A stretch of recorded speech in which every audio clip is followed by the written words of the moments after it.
Continue to do those things that you know that work for you after you have evaluated yourself in the situation. Continue to move. Stay busy, stay busy, stay busy. Repeat out to me. Help somebody. And help yourself. Because what you give is what you get. Find somebody that you can help so you can forget about you for a moment. See, sometimes the best thing to do is to be. Sometimes you have to just back up and go within yourself. A bow and arrow, you can't take a bow and just push it out an arrow. You just can't push the arrow out. You have to pull it back and then release it. Sometimes you have to back up and go within and pray and meditate and recharge your batteries. Go away, clear your head, and then come back and look at it from a different vantage point.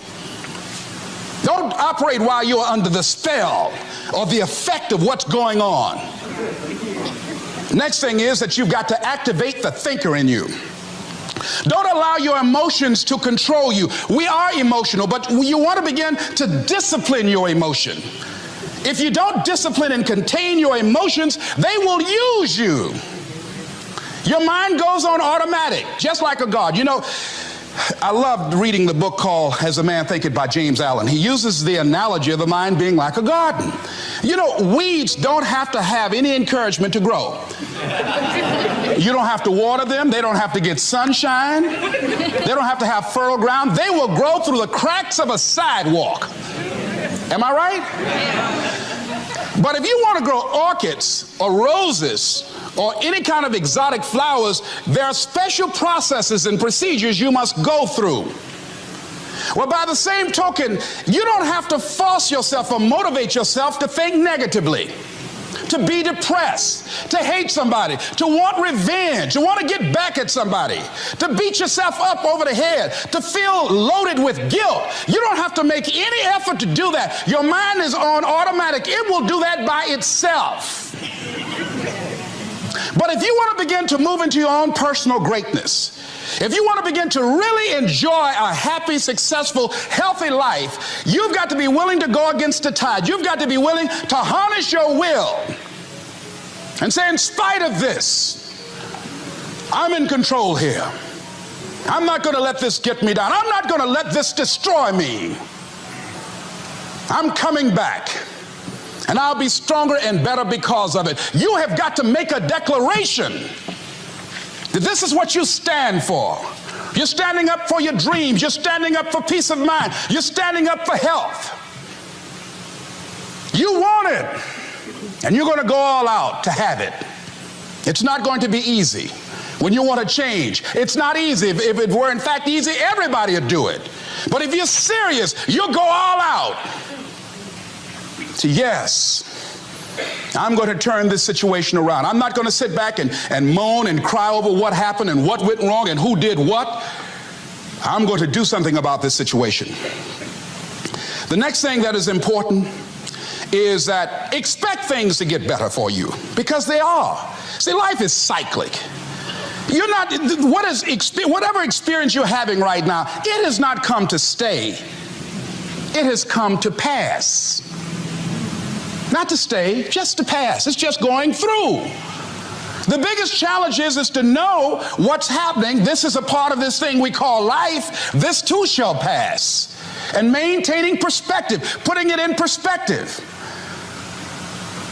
I was doing a training at a college, and it was a 2-day training during orientation. And in the training that I provide, I'm a motivational speaker, but I conduct processes in personal dynamics, where people begin to go through changes that stimulate the right and left hemisphere of the brain, enable them to see themselves differently. I conducted this particular simulation with these young kids, 17 and 18 years of age, so that they would begin to see how they make decisions and how they would survive in this particular simulation process we gave them. We had them to do it individually and then collectively. Over 30% of them wrote down as their first option, in order to survive, they would commit suicide. First thing they wrote down. Suicide among young people has increased 300%. Over 5,000 will successfully take their lives this year. Why? Why did they do that? I said, I was so shocked. I said, what do you mean? Well, at least we would not suffer. And then they had the nerve to write down all of the other things they were going to do after they committed suicide. I said, listen, Kadumbo. No, when you come up with a permanent solution for a temporary problem, that's it. Game's over. That's it. You're not going to do anything. Anybody wrote suicide at the top, you can put your pencil down. See, a lot of us, because of our limited vision of ourselves, a lot of us who begin to focus on problems and enable them to overwhelm us, we begin to think that we have no options. We begin to believe that there's no way out. Repeat after me, there's always a way. Where there's a will, there's a way. Shake somebody's hand on your right and left and say, I'm unstoppable.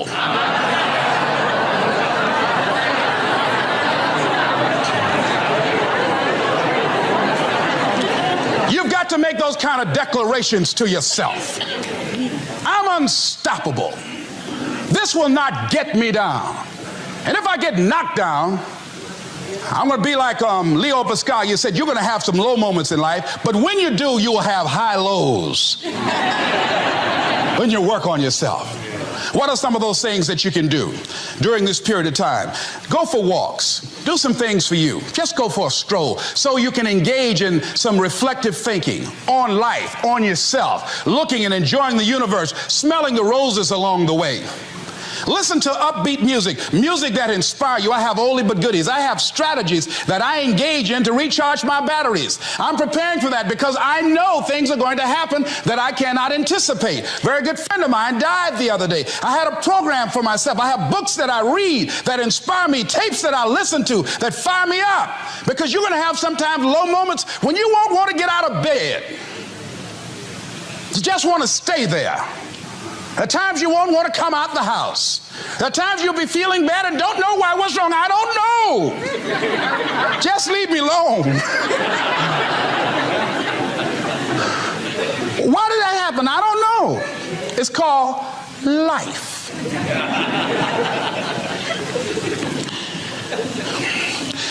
The other thing is take full responsibility for your life. Accept where you are and the responsibility that you're going to take yourself where you want to go. Someone said we have two primary choices in life. We can either accept conditions as they exist, or we can take the responsibility to change them. See, a lot of people want to exempt themselves from taking responsibility. All they want to do is talk about the problem. Every time you see them, they'll tell you their story over and over and over and over again.